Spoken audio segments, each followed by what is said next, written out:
여러분, 이번 시간에 배울 내용은 신라의 삼국 통일입니다.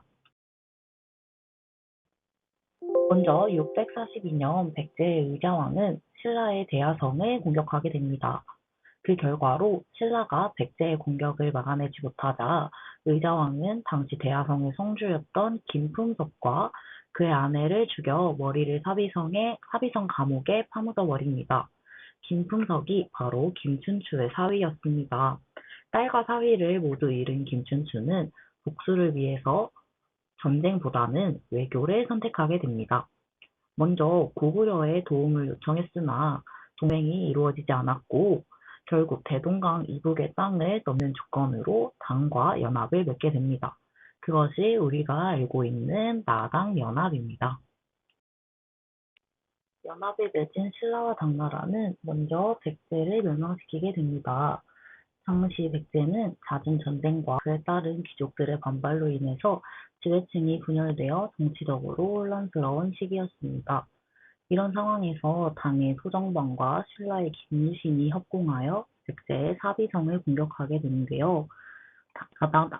나당 연합군의 공격을 받은 백제는 이제 황산벌 전투만을 남겨두고 있었습니다. 백제의 계백 장군은 전투에 나가기 전에 아내와 아이들을 죽이는 등 필사적인 각오로 싸웠으나 김유신의 신라군에게 패배하게 되었고 백제는 결국 멸망하게 되었습니다. 다음으로 나당연합군은 고구려를 멸망시키게 됩니다.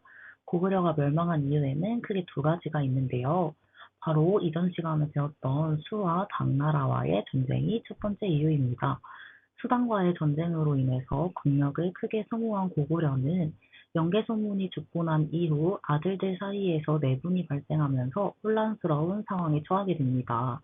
이러한 상황에서 나당연합군의 공격을 받아서 결국 멸망하고 말았습니다. 멸망한 고구려와 백제를 되살리기 위해 부흥운동이 전개되었는데요. 백제의 부흥운동을 주도했던 인물로는 복신, 도친, 부역풍, 그리고 흑치상지가 있습니다. 또한 고구려의 부흥운동을 주도한 인물로는 고현무, 건모잠, 안승이 있습니다. 그러나 이 두 나라의 부흥운동 모두 지도층의 내분으로 인해서 결국 실패하게 됩니다. 이렇게 백제와 고구려를 모두 멸망시킨 당나라는 한반도 전체를 지배하고자 하는 야욕을 드러내게 됩니다. 이에 고구려 땅에는 안동 도호부를, 백제 땅에는 웅진 도독부를, 신라 땅에는 계림 도독부를 설치하게 되었습니다. 지도에서 살펴보면 각각 평양, 웅진, 신라 땅인 금성에도 각각 도호부와 도독부가 설치된 것을 볼 수 있습니다. 이에 신라는 고구려가 다시 되살아나게 된다면 이러한 당나라를 저지할 수 있을 것이라고 생각하였기 때문에 고구려 부흥운동을 지원하고 동시에 백제 유민과 협공하여 당과의 전쟁을 이어나갔습니다.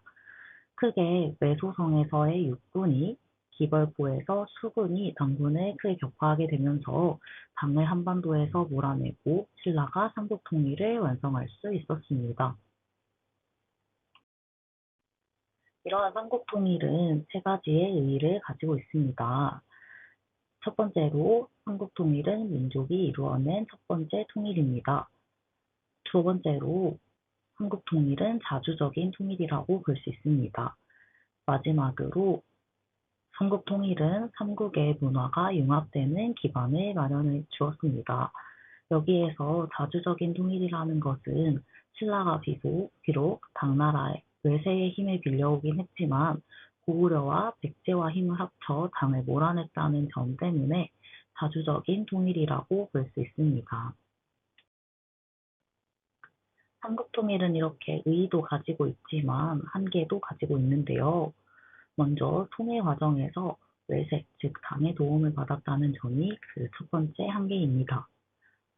또 두 번째 한계로는 나당연합을 맺을 때 대동강 이북의 땅을 당에게 넘기기로 약속을 하고 연합을 맺은 것이기 때문에 대동강 이남의 한정된 통일로 고구려 영토를 상실했다는 한계를 가지고 있습니다. 오늘은 삼국통일 전쟁에 대해서 배워보았습니다. 다음 시간에는 발해의 건국과 더불어 발해가 통일신라와 공존하는 남북국 시대에 대해서 배워보도록 하겠습니다. 그럼 지금까지 시청해주셔서 감사합니다.